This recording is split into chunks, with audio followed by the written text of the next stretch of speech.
And we're back this morning with Massachusetts Congresswoman Lori Trahan. Thanks again for being with us. So you recently secured $21 million in funding for 4 bridges in the Lowell area. What does it mean for that city? I mean, every time I go up to Lowell, there's a ton of construction underway. Yeah, which is a great thing because that money, we want that money to get out the door from the infrastructure law and into the hands of communities like Lowell.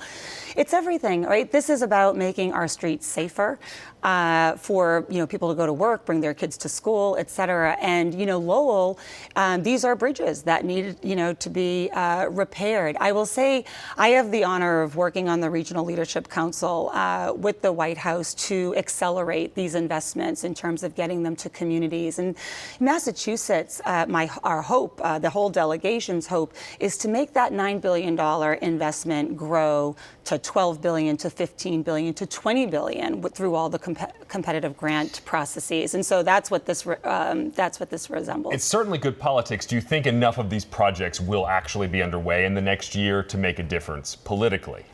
I do. I watch the administration up close and certainly push on them to get these funds out the door quickly. But we're seeing a lot of projects. We're seeing a lot of construction, as everyone in Massachusetts knows, in communities across the Commonwealth. And I think it's really going to make a difference. People are going to start seeing how that is transforming their own community, their own quality of life as they spend less time, in the car and traffic. All right, I want to talk to you about volleyball. So this is your favorite topic. You were a scholarship athlete at Georgetown volleyball. Back then, there was no opportunity for students to make money. Now with NIL, the name, image, license, that all changes dramatically. What more would you like to see happen? Well, I think right now we have a patchwork of state laws around NIL. Yep. And you are right to point out, back when I was in college, I couldn't coach a volleyball camp because it would have jeopardized my amateur status. So there's no question that it's better for athletes today than it was when I was playing.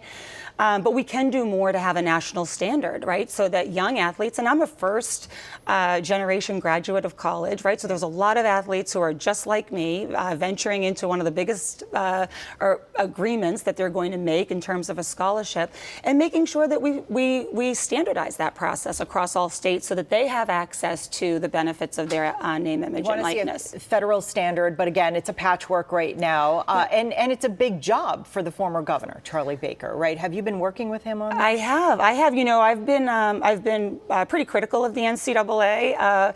I'm happy that Governor Baker took over. He has done all the right things. He's down on Capitol Hill regularly, meeting with folks, talking about his priorities around transparency, making sure we have equity. That's a big, important topic for me, making sure women get to benefit from NIL. And we're in close conversations to see if legislatively we can do something that makes it better for athletes. You think some changes coming soon, potentially? I hope so.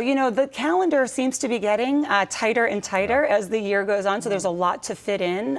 But there's a lot of Republicans and Democrats talking about this issue, and I think there could be a negotiation that happens to standardize NIL in a way that's pro-athlete, and that's what I'll be looking to do. We are unfortunately out of time. Enjoy the rest of your summer. Our Thank thanks you. to Congresswoman Lori Trahan for being here. The Sunday Roundtable's next. New Hampshire Governor Chris Sununu decides not to seek re-election. That opens up a lot of interesting possibilities in the Granite State. We'll talk about that, much more, coming up.